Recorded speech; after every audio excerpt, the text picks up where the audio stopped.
Every relationship hides a story, and every story carries pain. Welcome to Cheating Stories Insights, where truth bleeds through words. She posted fake proof that I was cheating, then demanded half of my business. The email arrived at midnight. Subject line: Proof your husband is cheating. The attachment showed a photo of me, my face, my hands, locked with someone else.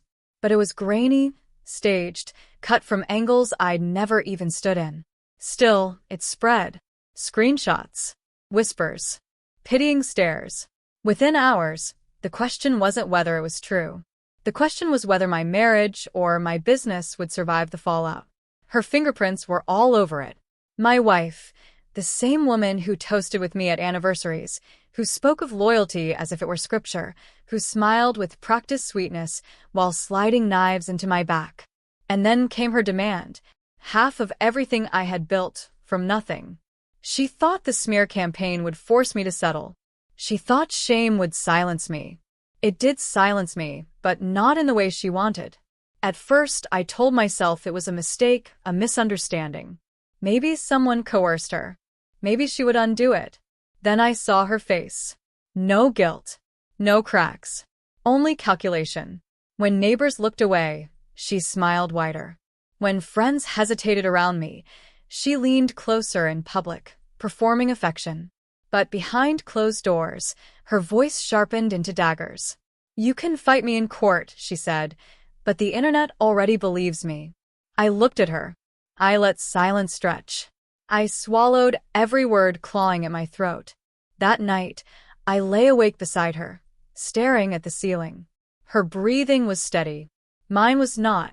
The betrayal wasn't just the lie. It was her audacity. She thought I was blind. Weak. Predictable. She forgot who I was before the business, before the wealth.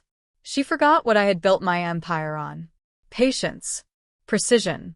Silence. I didn't confront her. I observed. I traced the metadata on the photos. Wrong timestamp. Wrong device. The hands weren't even mine. The scar I carried for years was missing.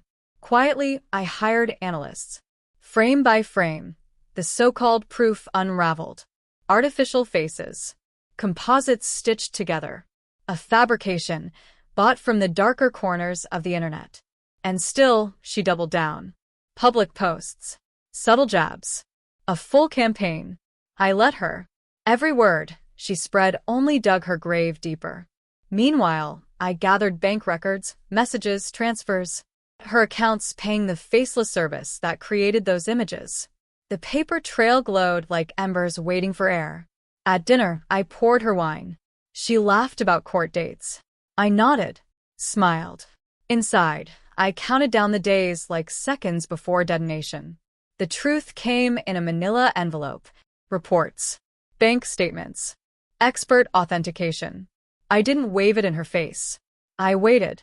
The morning of the hearing, she walked ahead of me in her tailored dress, radiating confidence.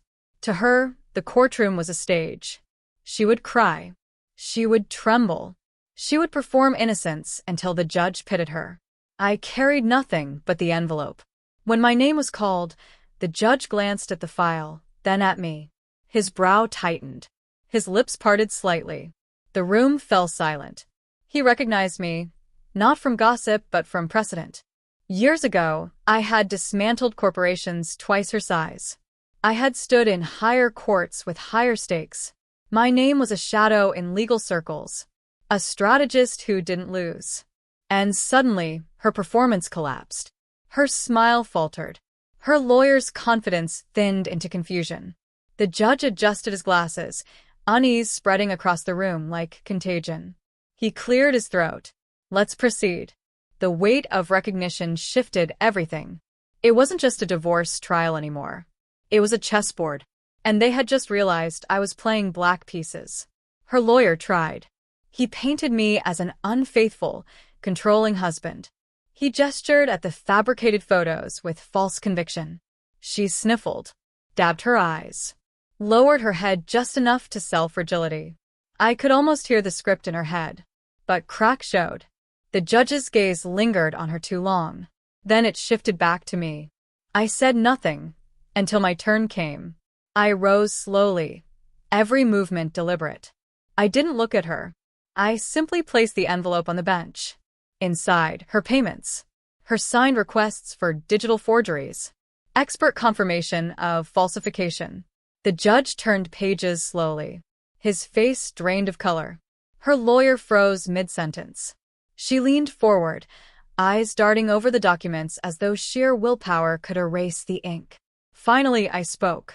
My voice was steady, cold. She accused me of cheating. She fabricated evidence.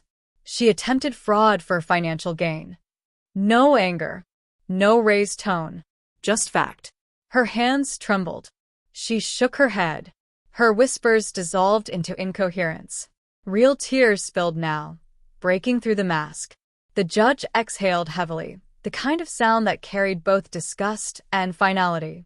He looked at her as if seeing her for the first time. Then he looked away. The gavel fell like a guillotine. Her claims dismissed. Her reputation destroyed. Her business stake void. I walked out first. The echo of her sobs trailed behind me like a ghost clawing for purchase. Reporters swarmed. Questions hurled like stones. I didn't answer. Silence was still my sharpest weapon. That night, I sat in the office I had built from dust. Alone, but not empty. She thought betrayal would hollow me. But betrayal clarified. I understood then, people don't just lie. They sculpt lies. Feed them. Polish them. Until they shine brighter than truth. And truth, it doesn't fight back with fire. It waits. It collects. And when it strikes only once. She posted proof I cheated. She demanded half. And, in the end, she gave me everything. The business. The freedom. The silence. That night, I turned off the lights and let the room drown in black. No pity. No anger. No grief. Just stillness. Her face, her voice, her existence. Reduced to a file in a cabinet I would never open again. She had wanted to rewrite my story, but all she did was erase herself from it. I closed the door behind me, knowing I would never think of her again. Not as a lover. Not as a wife. Not even as a memory. Because the cruelest revenge isn't hate. It is nothing. And nothing is what she became.